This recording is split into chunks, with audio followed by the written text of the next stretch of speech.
Welcome on in to another edition of the Ostrom Avenue podcast. Johnny Gadamowitz, Ethan Frank, and we're joined today by University of North Carolina men's lacrosse head coach Joe Breschi. Coach, thanks so much for taking the time. How's it going today? It's going well, John. I appreciate you having me, and look forward to talking to you a little bit more about the matchup on Saturday. Well, we're certainly ecstatic to have you on board. Coach, I want to hop right in here. Year number 14 at the helm for you. When you look back at the 2022 North Carolina Tar Heels, when it's all said and done, what will some of the first things that come to mind about this year's team be for you? I think the first and foremost, you think about Chris Gray at the offensive end, and you think about Colin Krieg at the defensive end. I think those two guys have just been really consistent throughout the season. We've had so much inexperience, not necessarily young guys, but just inexperienced guys in bigger roles, having graduated our top 5 middies, 2 starting defensemen from a year ago, a team that went to the Final Four and won the ACC championship. So it's been a learning curve and one of those things that has had its moments. Some really good moments, but also some inconsistencies that we continue to battle.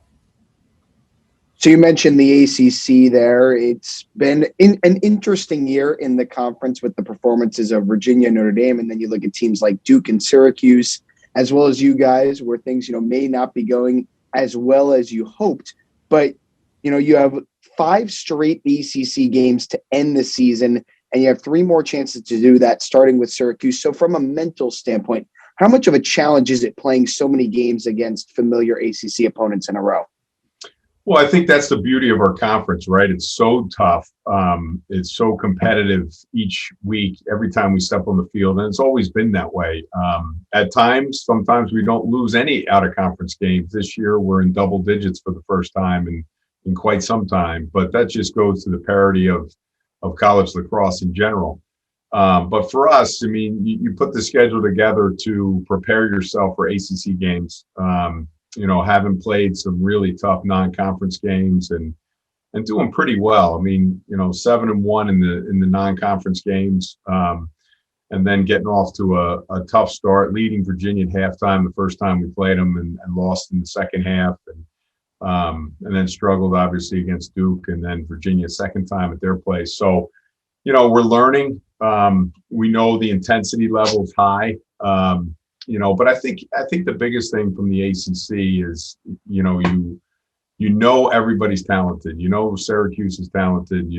Our last couple remaining games in Notre Dame and obviously Duke to wrap the regular season up. So you're going to get everybody's best effort. Everybody's got a shot. That's the beauty of it, is everybody's still in the mix. And that's what you hang your hat on, is that, a couple of wins by some of these teams down the stretch, and you may have a couple ACC teams in the NCAA tournament. Well, you guys certainly have the non-con resume going for you with wins over Brown, Hopkins, Denver. I want to hone in on the last 2 games, though, the tough ACC losses to Duke and Virginia. You guys put up just a combined 10 goals through those 2 games. X's and O's wise, what kind of went wrong? What did you guys not execute? Was it a matter of Duke and UVA just really taking care of business? In your eyes, what went wrong in those 2 games? I think some of the things, you look back and try to overanalyze some of the things that you did well, some of the things that you didn't do well. Of course, you lose those nights of sleep just trying to figure out how you can fix it, right? And I think against Duke, we got off to a pretty decent start early. And then all of a sudden we got the goalie hot. He ended up, Adler, with 19 saves in that game. And it was just, according to Coach Danowski, it was the best he's played this year. And that was part us. We got him hot. But he's an exceptional player, and you can't give teams like that with that much talent opportunities to continue to build confidence. They were coming off a loss. And, I think from our perspective, that was one of the things. I didn't think we finished defensively late in that game as well as we could have. But, I think you get goalies hot and things like that happen. For the Virginia game, once again, we're up 2-1. We have opportunities to go up a little bit more early in that game. And then, I think from our perspective, it's 7-4 as you enter the fourth quarter, and you're right there on the road, big crowd. And we're just not getting the breaks, whether it's, I believe you make your own breaks, whether it's hitting the pipe or goalie gets a foot on it or things of that nature. But that's the game, right? You got to go out there and you got to earn your stripes. And, one of our guys said, 2 weeks ago, our offense is struggling a bit. And, you go through peaks and valleys offensively. But we've certainly had opportunities, and I would be more concerned if we didn't have the opportunities. And Chris Gray has shouldered the load for us offensively, and it's just continuing to build the confidence around him in those guys. And I think, it'll take a couple goals to really get these guys back to where they need to be with their confidence. And not that we're lacking confidence, but just overall, hey, they're going to fall. You always talk about that. Keep shooting, shoot to get hot, shoot to stay hot. And, we've been putting good shots on cage. I think we can continue not to just put the first shot, but the best shot on cage in order to keep, gain some confidence and see that turn a little bit. So following up on what you're talking about, Chris Gray, he's in his third year with the program, and we mentioned it a bunch, but he is a bona fide star in the game of college lacrosse, and he's at that level. But how have you seen him grow over his time down in Chapel Hill? He's just one of those young men that's kind of a quiet leader. He's humble, does not like the spotlight. And I think he's been challenged probably the most in this year, just because he's such a marked man, and he's got 5 new faces, coming in at midfield who are inexperienced. And sure, Cole Herbert played a little bit, and Henry Schertzinger played a little bit a year ago, but now they're thrust to the forefront. So I think the biggest thing is his challenge of building the confidence of those guys around him but also by keeping his own game at a very, very high level. And that's not an easy thing to do. So I think his maturity level, his understanding that he's, almost a coach on the field and teacher and just bringing these younger and inexperienced guys along has been a challenge for him, but I think he's risen to that. So heck, he's been here for 2.5 years, seven games in his first year. We were 7-0 in 2020. Obviously, last season with 13-3, and now this season at 7-4, and he's battling for the all-time leading scorer in Carolina history. He's got a chance. So that's pretty impressive in and of itself. And he's such a selfless player and a selfless teammate. And I feel for him because I know it can at times be frustrating when others around him are inconsistent a little bit. And I think that's what we're looking for is to build that confidence in those around him so the whole offense can produce and not just Chris Gray. Well, he's certainly been wreaking havoc every time out for you guys, leading the charge with 65 points. I'm curious, though, Coach, next highest player point-wise after him down at 30. Is that, I know you mentioned the young midfield. Is that a formula that you're sort of okay with, letting him really, really lead the charge offensively, even if other players' numbers aren't anywhere close to his? Or is it a matter of the rest of the attack, that midfield needing to step up alongside Chris? Yeah, I'm not at this point, honestly, John, I'm not, worried too much about where the points come from. We just need the points. So if he's the guy who spearheads it and draws double teams and sets picks, if he's being pressed and gets other guys open and gives other guys opportunities, that's his job, and that's the kind of guy he is. He's, like I said, selfless and gives other guys an opportunity to put points on the board if things aren't, if guys are doubling him, which most teams have. They've doubled him, they've pressed him, they've shut him. they've kind of done a little bit of everything to force other guys to make plays. And I'm fine with that. I mean, you look at who we're playing this weekend, and Dordovic has 129 shots and Curry has 103 shots going into the game, and everybody else is, 79 and below. So it's you look to those guys, and those guys are the most confident, right? They're the most confident. They have the swagger, they have the edge, they have the green light in all that they do. So you kind of put the onus on them to make plays, and then you build, like I said, you're constantly building the confidence of those around them to make the plays to help the team. So shifting from the offense to the other side of the field, you mentioned Colin Krieg earlier, starts last year as a freshman. What has he done in year 2 to take things to the next level? Man, I tell you, he is, I talk a lot about this from a goalie standpoint that, we've had some really good goalies in the program over the years I've been here, but he's a great one. And he's just a sophomore. I mean, last year it was funny because it was just, he focused on making saves, right? He wasn't overly focused on what was happening in front of him, and he was so good at just saving the ball and poise on the clear and so forth. He just got really good and became an All-American last year at just making saves. This year, he's taken the next step to understanding the schemes and the roles and responsibilities for those in front of him. He's a great communicator. So on the clearing game, on the riding games, things of that nature, he's really become a huge part of the defensive scheme outside of just, making saves. So I think it's that maturity piece.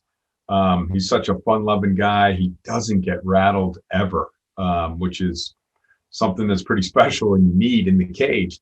And he's just one of those guys that understands it, works tirelessly at his craft, constantly asking offensive guys to come out and shoot. We practice in the morning, so in the evenings he's sends out a group chat to the offensive guys to go shoot on him, and had 2 guys, Nicky Solomon and Jacob Kelly, shoot on him yesterday, 4:00 in the evening after classes, and just an impressive young man who really wants it. And I think that's what you're looking for as a staple of your defense.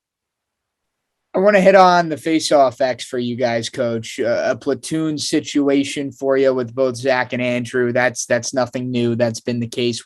What's sort of different about them stylistically, and how do you expect them to fare going up against Jacob Fopp for Syracuse, who struggled against you guys last year, just 4 for 11, and Coach Desko ended up going in a different direction midway through that game?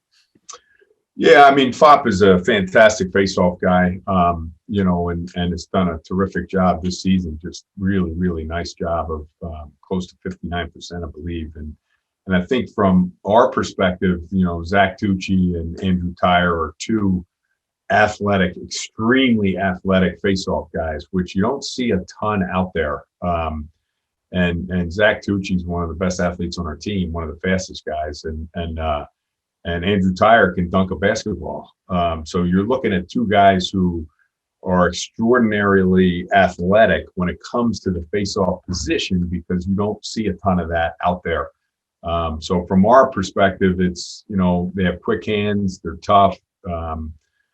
They get to ground balls. If they lose a draw or the clamp, they'll fight and scrap and use their athleticism to at least muck it up or come up with the ground ball. So, they've been a 2-headed monster for a couple of years now, and it's been fun to watch. And, I look forward to the matchups this weekend.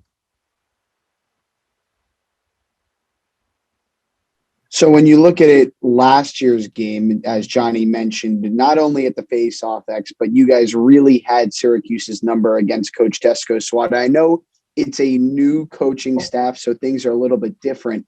But what can you take away from that matchup and apply it to this year? Honestly, nothing. I think personnel-wise, a little bit more about Syracuse and who they are based off of this year's. You can't really look into how they rode, how they cleared the ball, how they played defense. Coach Petromalo has put in a completely revamped defense. Offensively, they're very similar to what they've been. Obviously, with Coach staying there, their offensive coordinator. But I think just the whole mentality, they play a lot of guys. Both teams, I think, are nicked up a little bit. So we're asking for other guys to step in and make some plays.